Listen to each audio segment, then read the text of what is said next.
Chapter 8. They had done it. They had done it at last. The room they were standing in was long-shaped and softly lit. The telescreen was dimmed to a low murmur. The richness of the dark blue carpet gave one the impression of treading on velvet. At the far end of the room O'Brien was sitting at a table under a green shaded lamp, with a mass of papers on either side of him.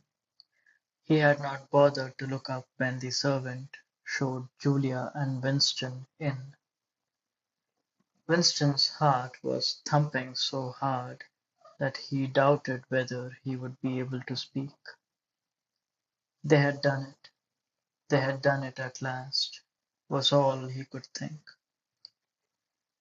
It had been a rash act to come here at all, and sheer folly to arrive together, though it was true that they had come by different routes and only met on O'Brien's doorstep. But merely to walk into such a place needed an effort of nerve. It was only on very rare occasions that one saw inside the dwelling places of inner party, or even penetrated into the quarter of the town where they lived. The whole atmosphere of the huge blocks of flats, the richness and spaciousness of everything, the unfamiliar smells of good food and good tobacco, the silent and incredibly rapid lifts sliding up and down, the white-jacketed servants hurrying to and fro, everything was intimidating. Although he had a good pretext for coming here, he was haunted at every step by the fear that a black uniformed guard would suddenly appear from round the corner, demand his papers, and order him to get out. O'Brien's servant, however, had admitted the two of them without demur. He was a small, dark-haired man in a white jacket, with a diamond-shaped, completely expressionless face, which might have been that of a Chinese. The passage down which he led them was softly carpeted, with cream-papered walls and white wainscoting, all exquisitely clean. That too was intimidating. Winston could not remember ever to have seen a passageway whose walls were not grimy from contact of human bodies. O'Brien had a slip of paper between his fingers and seemed to be studying it intently. His face, bent down so that one could see the light of the nose, looked both formidable and intelligent. For perhaps 20 seconds he sat without stirring. Then he pulled the speakwrite towards him and rapped out a message in the hybrid jargon of the ministries. Items 1, 5, 7 approved full-wise. Stop suggestion. Contained item 6, double plus, ridiculous, verging, crime thing. Cancel, stop, unproceed, construction-wise, anti-getting, plus, full, estimates, machinery, overheads, stop, end message. He rose deliberately from his chair and came towards them across the soundless carpet. A little of the official atmosphere seemed to have fallen away from him with the newspeak words, but his expression was grimmer than usual, as though he were not pleased at being disturbed. The terror that Winston already felt was suddenly shot through by a streak of ordinary embarrassment. It seemed to him quite possible that he had simply made a stupid mistake. For what evidence had he in reality that O'Brien was any kind of political conspirator? Nothing but a flash of the eyes, and a single equivocal remark. Beyond that, only his own secret imaginings, founded on a dream. He could not even fall back on the pretense that he had come to borrow the dictionary, because in that case Julia's presence was impossible to explain. As O'Brien passed the telescreen, a thought seemed to strike him. He stopped, turned aside, and pressed a switch on the wall. There was a sharp snap. The voice had stopped. Julia uttered a tiny sound, a sort of squeak of surprise. Even in the midst of panic, Winston was too much taken aback to be able to hold his tongue. "You can turn it off," he said. "Yes," said O'Brien, "we can turn it off. We have that privilege." He was opposite them now. His solid form towered over the pair of them, and the expression on his face was still indecipherable. He was waiting somewhat sternly for Winston to speak. But about what? Even now it was quite conceivable that he was simply a busy man, wondering irritably why he had been interrupted. Nobody spoke. After the stopping of the telescreen the room seemed deadly silent. The seconds marched past, enormous. With difficulty Winston continued to keep his eyes fixed on O'Brien's. Then suddenly the grim face broke down into what might have been the beginnings of a smile. With his characteristic gesture, O'Brien resettled his spectacles on his nose. "Shall I say it, or will you?" he said. "I will say it," said Winston promptly. "That thing is really turned off?" "Yes, everything is turned off. We are alone. We have come here because—" He paused, realizing for the first time the vagueness of his own motives, since he did not in fact know what kind of help he expected from O'Brien. It was not easy to say why he had come here. He went on, conscious that what he was saying must sound both feeble and pretentious. "We believe that there is some kind of conspiracy, some kind of secret organization working against the party, and that you are involved in it. We want to join it and work for it. We are enemies of the party. We disbelieve in the principles of Ingsoc. We are thought criminals. We are also adulterers. I will tell you this because we want to put ourselves at your mercy. If you want us to incriminate ourselves in any other way, we are ready." He stopped and glanced over his shoulder, with the feeling that the door had opened. Sure enough, the little yellow-faced servant came in without knocking. Winston saw that he was carrying a tray with a decanter and glasses. "Martin is one of us," said O'Brien impassively. "Bring the drinks over here, Martin. Put them on the round table. We have enough chairs. Then we may as well sit down and talk in comfort." Bring a chair for yourself, Martin. This is business.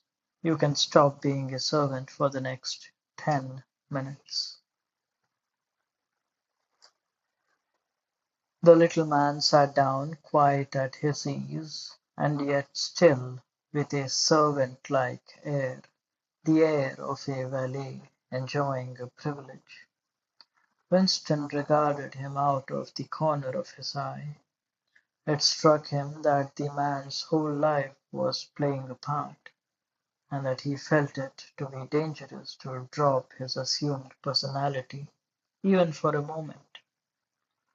O'Brien took the decanter by the neck and filled up the glasses with a dark red liquid. It aroused in Winston dim memories of something seen long ago on a wall or a hoarding. A vast bottle composed of electric lights, which seemed to move up and down and pour its contents into a glass. Seen from the top, the stuff looked almost black, but in the decanter it gleamed like a ruby. It had a sour, sweet smell. He saw Julia pick up her glass and sniff at it with frank curiosity. "It is called wine," said O'Brien, with a faint smile. "You will have read about it in books, no doubt. Not much of it gets to the outer party, I'm afraid." His face grew solemn again, and he raised his glass. "I think it is fitting that we should begin by drinking a health to our leader, to Immanuel Goldstein." Winston took up his glass with a certain eagerness. Wine was a thing he had read and dreamed about, like the glass paperweight or Mr. Charrington's half-remembered rhymes. It belonged to the vanished, romantic past, the olden time, as he liked to call it in his secret thoughts. For some reason he had always thought of wine as having an intensely sweet taste, like that of blackberry jam, and an immediate intoxicating effect. Actually, when he came to swallow it, the stuff was distinctly disappointing. The truth was that after years of gin drinking, he could barely taste it. He set down the empty glass. "Then there is such a person as Goldstein?" he said. "Yes, there is such a person, and he is alive. Where, I do not know." "And the conspiracy, the organization, is it real? Is it not simply an invention of the thought police?" "No, it is real. The Brotherhood, we call it. You will never learn much more about the Brotherhood than that it exists, and that you belong to it. I will come back to that presently." He looked at his wrist watch. "It is unwise for members of the inner party to turn off the telescreen for more than half an hour. You ought not to have come here together, and you will have to leave separately. You, comrade," he bowed his head to Julia, "will leave first. We have about 20 minutes at our disposal. You will understand that I must start by asking you certain questions.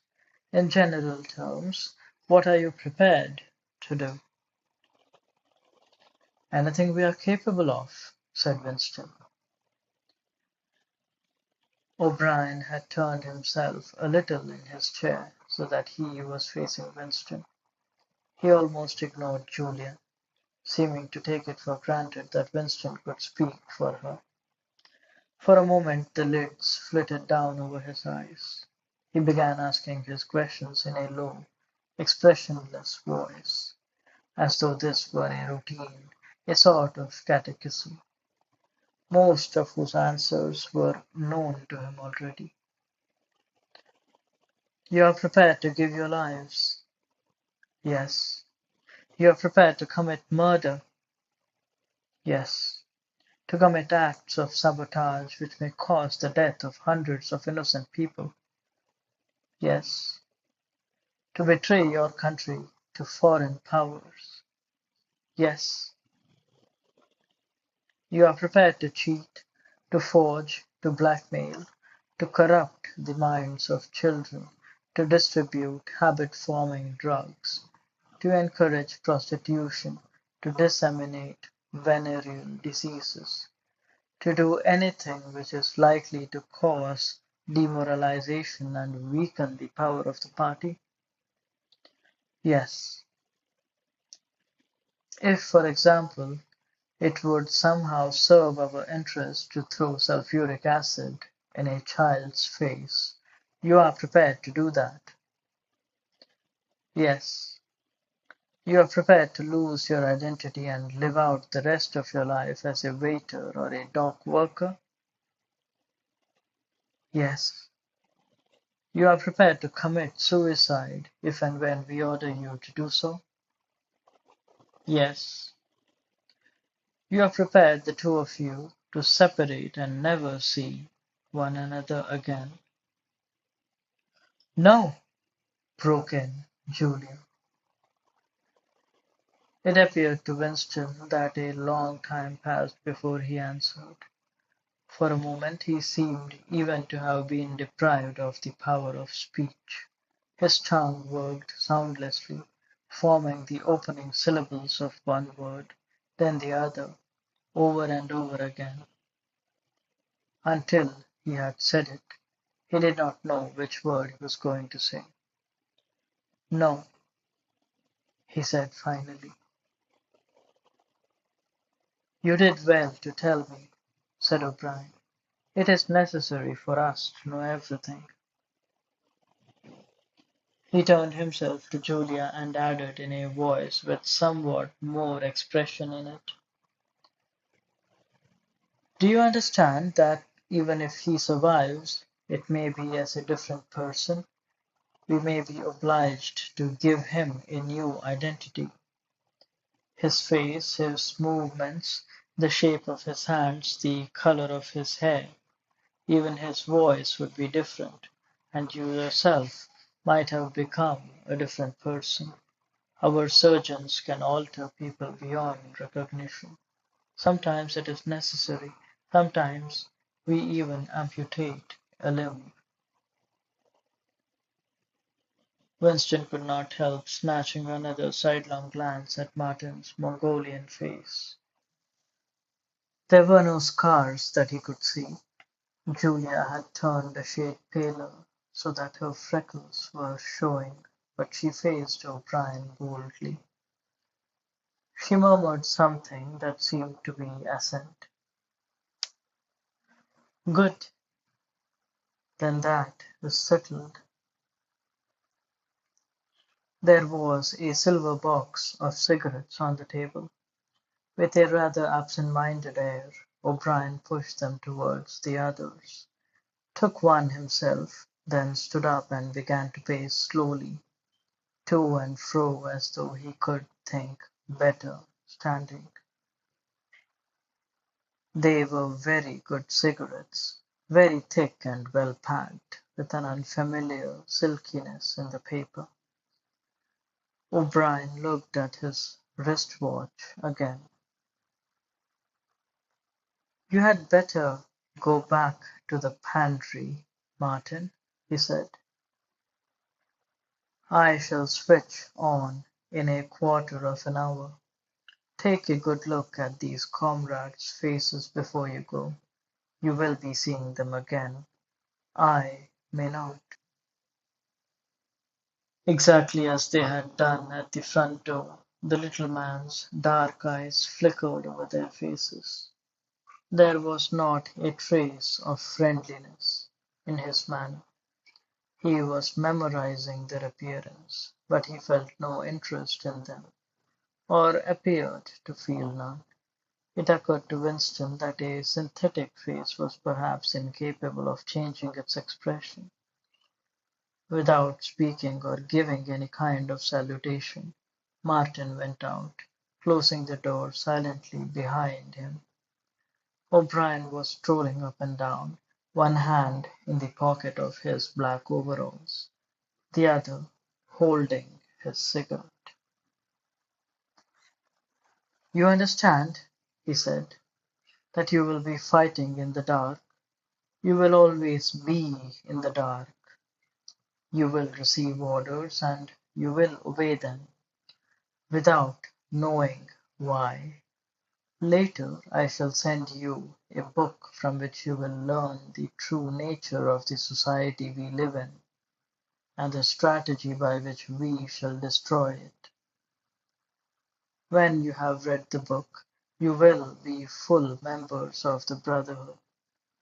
But between the general aims that we are fighting for and the immediate tasks of the moment, you will never know anything.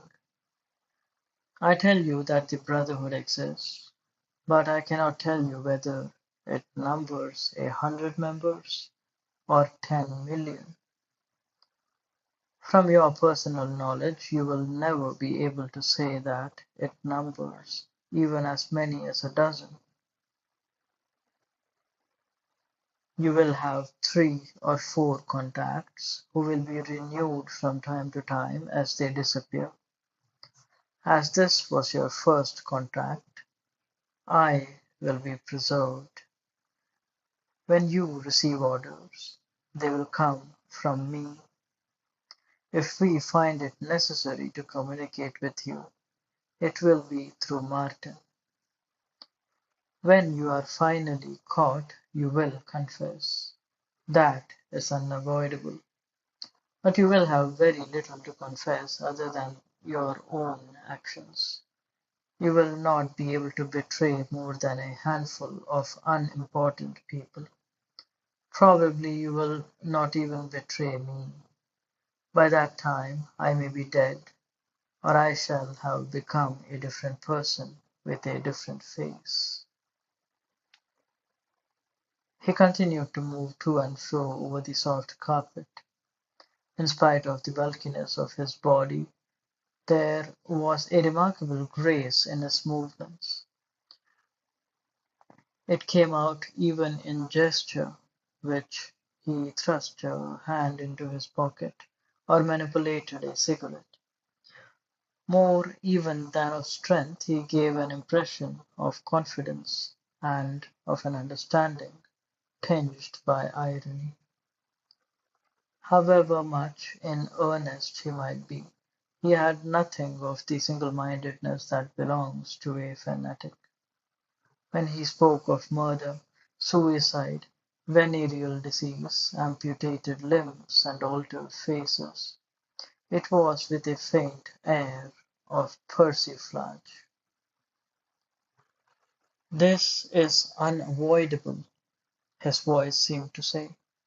"This is what we got to do, unflinchingly. But this is not what we shall be doing when life is worth living again." A wave of admiration, almost of worship, flowed out from Winston towards O'Brien. For the moment he had forgotten the shadowy figure of Goldstein.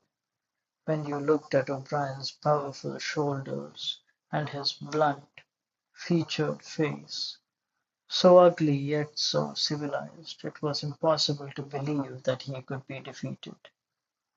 There was no stratagem that he was not equal to, no danger that he could not foresee. Even Julia seemed to be impressed. She had let her cigarette out and was listening intently. O'Brien went on. "You will have heard rumors of the existence of the Brotherhood. No doubt you have formed your own picture of it. You have imagined, probably, a huge underworld of conspirators, meeting secretly in cellars, scribbling messages on walls, recognizing one another by code words or special movements of the hand. Nothing of the kind exists. The members of the Brotherhood have no way of recognizing one another, and it is impossible for any one member to be aware of the identity of more than a few others. Goldstein himself, if he fell into the hands of the thought police, could not give them a complete list of members, or any information that would lead them to a complete list. No such list exists. The Brotherhood cannot be wiped out because it is not an organization in the ordinary sense. Nothing holds it together except an idea, which is indestructible. You will never have anything to sustain you except the idea. You will get no comradeship and no encouragement. When finally you are caught, you will get no help. We never help our members. At most, when it is absolutely necessary that someone should be silenced, we are occasionally able to smuggle a razor blade into a prisoner's cell. You will have to get used to living without results and without hope. You will work for a while, you will be caught, you will confess, and then you will die. Those are the only rules you will ever see. There is no possibility that any perceptible change will happen within our own lifetime. We are the dead. Our only true life is in the future. We shall take part in it as handfuls of dust and splinters of bone. But how far away that future may be, there is no knowing. It might be 1,000 years. At present, nothing is possible except to extend the area of sanity little by little. We cannot act collectively. We can only spread our knowledge outwards from individual to individual, generation after generation. In the face of the thought police, there is no other way. He halted and looked for the third time at his wristwatch. "It is almost time for you to leave, comrade," he said to Julie. "Wait, the decanter is still half full." He filled the glasses and raised his own glass by the stem. "What shall it be this time?" he said, still with the same faint suggestion of irony. To the confusion of the thought police, to the death of Big Brother, to humanity, to the future, to the past, said Winston. "The past is more important," agreed O'Brien gravely. They emptied their glasses, and a moment later Julia stood up to go. O'Brien took a small box from the top of the cabinet and handed her a flat white tablet, which he told her to place on her tongue. It was important, he said, not to go out smelling of wine. The lift attendants were very observant. As soon as the door had shut behind her, he appeared to forget her existence. He took another pace or two up and down, then stopped. "There are details to be settled," he said. "I assume that you have a hiding place of some kind." Winston explained about the room over Mr. Charrington's shop. "That will do for the moment. Later we will arrange something else for you. Meanwhile, it is important to change one's hiding place frequently. Meanwhile, I shall send you a copy of the book." Even O'Brien, Winston noticed, seemed to pronounce the words as though they were in italics. Goldstein's book. You understand? As soon as possible. It may be some days before I can get hold of one. There are not many in existence, as you can imagine. The thought police hunt them down and destroy them almost as fast as we can produce them. It makes very little difference. The book is indestructible. If the last copy were gone, we could reproduce it almost word for word. Do you carry a briefcase to work with you? He added. As a rule, yes. What's it like? Black, very shabby, with two straps. Black, two straps, very shabby. Good. One day in the fairly near future, I cannot give a date, one of the messages among your morning's work will contain a misprinted word, and you will have to ask for a repeat. On the following day you will go to work without your briefcase. At some time during the day, in the street, a man will touch you on the arm and say, I think you have dropped your briefcase. Then the one he gives you will contain a copy of Goldstein's book. You will return it within 14 days. There are a couple of minutes before you need to go, said O'Brien.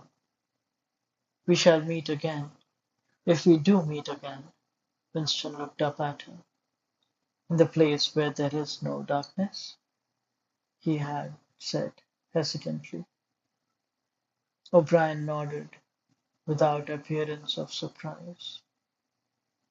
In the place where there is no darkness, he said as though he had recognized the allusion. In the meantime, is there anything that you wish to say before you leave? Any message? Any question? Winston thought. There did not seem to be any further question than that he wanted to ask. Still less did he feel any impulse to utter high-sounding generalities. Instead of anything directly connecting with O'Brien or the Brotherhood, there came into his mind a sort of composite picture of the dark bedroom where his mother had spent her last days, and the little room over Mr. Charrington's shop, and the glass paperweight, and the steel engraving in its rosewood frame. Almost at random, he said, did you ever happen to hear an old rhyme that begins, Oranges and lemons, say the bells of St. Clement's? Again O'Brien nodded. With a sort of grave courtesy he completed the stanza. Oranges and lemons, say the bells of St. Clement's. You owe me 3 farthings, say the bells of St. Martin's. When will you pay me, say the bells of Old Bailey. When I grow rich, say the bells of Shoreditch. You knew the last line, said Winston. Yes, I knew the last line. And now I'm afraid it is time for you to go. But wait, you had better let me give you one of these tablets. As Winston stood up, O'Brien held out a hand. His powerful grip crushed the bones of Winston's palm. At the door, Winston looked back, but O'Brien seemed already to be in process of putting him out of mind. He was waiting with his hand on the switch that controlled the telescreen. Beyond him, Winston could see the writing table with its green shaded lamp and the speakwrite, and the wire baskets, deep laden with papers. The incident was closed. Within 30 seconds, it occurred to him, O'Brien would be back at his interrupted and important work on behalf of the party.